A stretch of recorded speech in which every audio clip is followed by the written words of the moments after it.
Hi guys and welcome back to the channel. Now we've got a great little Dying Light 2 tutorial for you here. If you've been doing the new Harper missions, you know, the jobs, the bounties and things like that, and you've got to the end, you'll know when you reach level 10, you'll unlock an elite chapter mission called Harper's Elite Mission. Now it's exactly the same as the regular mission, as in the layout, you know, the rooms, but obviously the enemies are a lot tougher, and overall it's a more challenging experience. But I'm not only going to show you how you can complete this, I'm going to show you how you can speedrun this. I think my fastest time at the point of making this video is about 2 minutes 20 seconds, so you'll see at the end it'll say my best time is 2 minutes 39. That it goes off the amount of time that you've got left before you complete the mission. So I'm going to quickly show you how to do that today. If you do like today's Dying Light 2 video and this does help you out, please show your support by hitting the like button for me, subscribe for more Dying Light 2 content, and with that being said, let's get into it.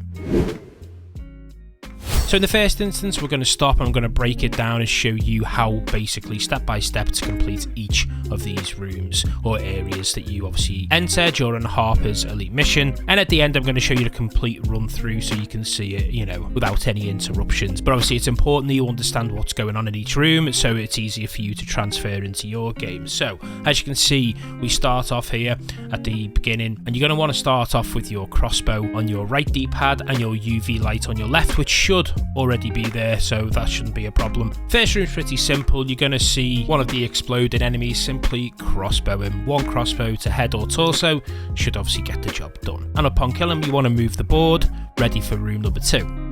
Now, room number 2 can be quite simple as long as you have obviously got the blueprints for your lockpicks so you can force the locks rather than, you know, sitting there jiggling the locks about. So make sure you've upgraded your blueprints so you can force open medium locks. And what you want to do is simply drop down, sprint forward, round the corner and press A on the door, or obviously X if you're on PlayStation, to bust the lock.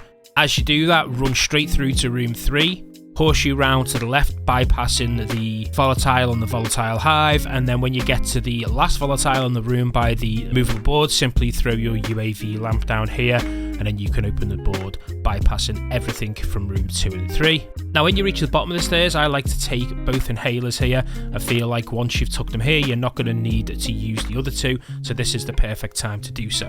Now, in this next room, there are a lot of obviously virals, there's a goon, there's a spitter, and there's a howler as well. Firstly, take out the first room of virals. There's a few runners here as well that are going to bump into you, so obviously use your RB or your R1 to avoid them as best as you can.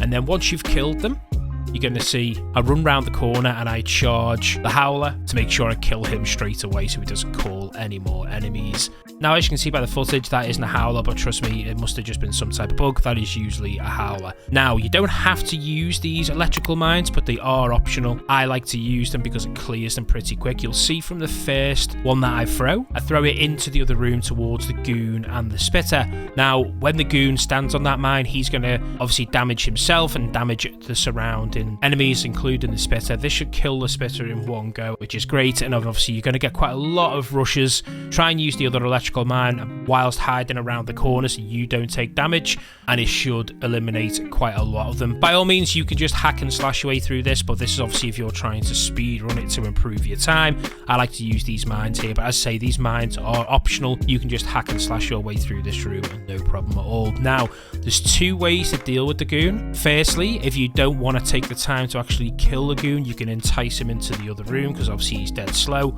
Go behind him and move the wardrobe, or you can simply get the crossbow out and hit him with a few bolts. It should take a clip to 2 clips to take him down, so by the time you've enticed him to move into the other room, you could have probably took him down with the crossbow. So as you can see, I take him down with the crossbow, the spitter's dead from the electrical mine, and then move my way to the wardrobe. Now all you need to do is make your way through the wardrobe, down to the right, through the door to the left, over the lava, jump through the wall, so anything behind you now is obsolete. You're going to see a spitter, you can simply run straight past him, pressing A or X up the slope to make sure you don't drift off to the side, and then make your way to the final room. Now you want to equip yourself with the 2 gold grenades that you do have on your left D-pad. Break the wooden slats off the door and you want to throw one at the hive straight in front of you and one towards the volatile to the left. And upon doing so, make your way back outside the door so you don't get injured.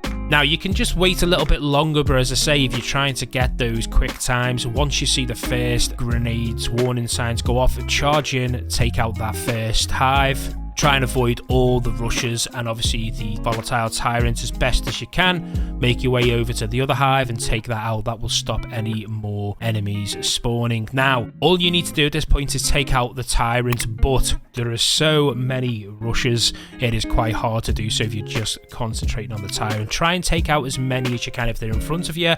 Take them out as best as possible. If you're getting free shots on the tyrant because either you've killed quite a lot of the enemies with the grenades, or they're simply just not in between you and the tyrant, then great, take the tyrant down as quick as possible, and then that is going to give you your fastest time possible. If you were just here for the simple fact you want to know how to complete it, I'd still say this is the easiest way, but obviously for those people who like to speed run it, then I hope this has helped you out a bunch. Anyway, let me know in the comments down below if you've applied this particular technique and if you've actually beat my time of 2 minutes 39. Don't forget, it should be more than me if you've took less time, because as you can see, I shaved 10 seconds off my last run, which was 2 minutes 29, and it's now gone up to 2:39. And yeah, that is it for today's Dying Light 2 video. If it did help you out, as I say, please hit the like button. Let YouTube know that this video was helpful. Subscribe for more Dying Light 2 content. And yeah, that's the video.